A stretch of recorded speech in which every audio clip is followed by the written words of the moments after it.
Alright, so we're going to go ahead and give this thing a shot.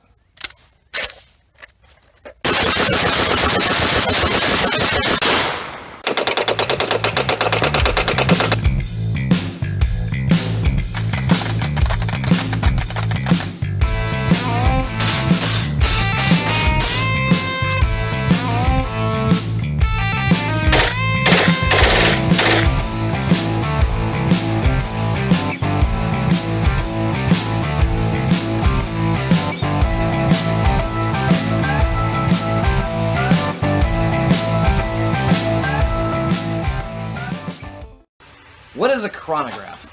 So a chronograph is a device that contains a high-speed oscillator that starts running whenever you power it up. And of course, when you shoot and the bullet passes over, there's two sensors on this thing. And so when the bullet passes over those sensors, it starts the clock, and it measures the time it takes from the bullet to pass from one sensor to the other. And usually a lot of chronographs will use the sun or shade of the bullet passing over to trigger those sensors. Once the bullet passes over those sensors, it generates a figure measured in feet per second, which tells you the velocity of the projectile that just passed over those sensors. There's various types of chronographs out there. The one that I use is a ballistics precision chronograph. It's model 720001. Which is an all-in-one unit. The sensors are about 18 inches apart. There's other various types of chronographs too that use individual sensors that are not all-inclusive, so you would have to mount them on a tripod, and the sensors could be spaced anywhere from 2 to 4 feet, 6 feet, 8 feet from each other, however far you need to go.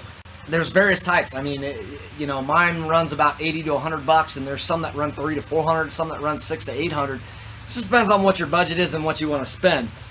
Mainly what I use my chronograph for is developing loads, measuring the velocity of the loads that I've developed, whether it's metallic casing, shotgun shells, mainly slugs. I do use some buckshot because you can get a good sight picture, or at least a shade of the wad with the buck passing over it.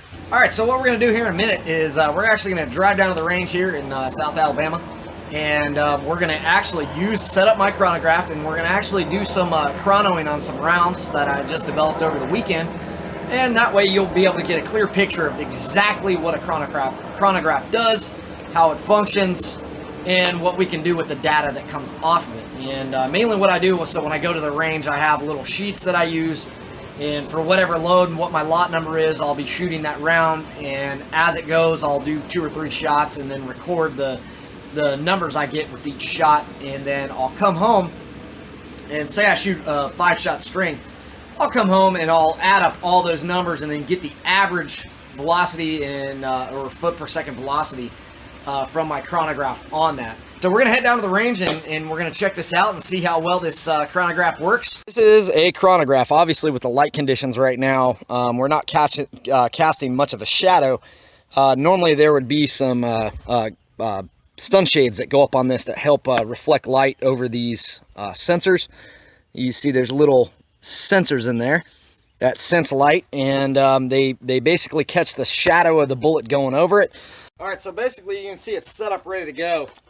These first slugs we're going to be shooting, these are 18.6 grain 700X. High score. 1141.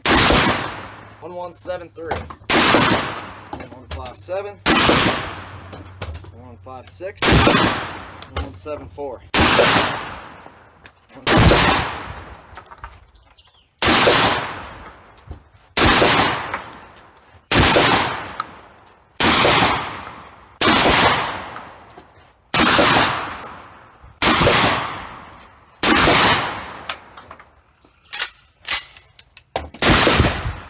$827, staying enough. And see, this was load data I found online, and as you can see, these aren't very good.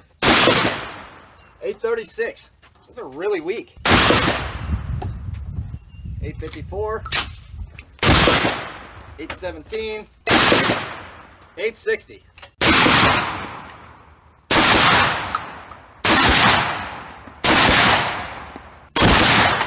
1462, 1458, 1470, 1457, 1459, 1277, 1261, 1267, 862. Yeah, those are no good. If you're going to be reloading, the best piece of equipment to have is a little chronograph.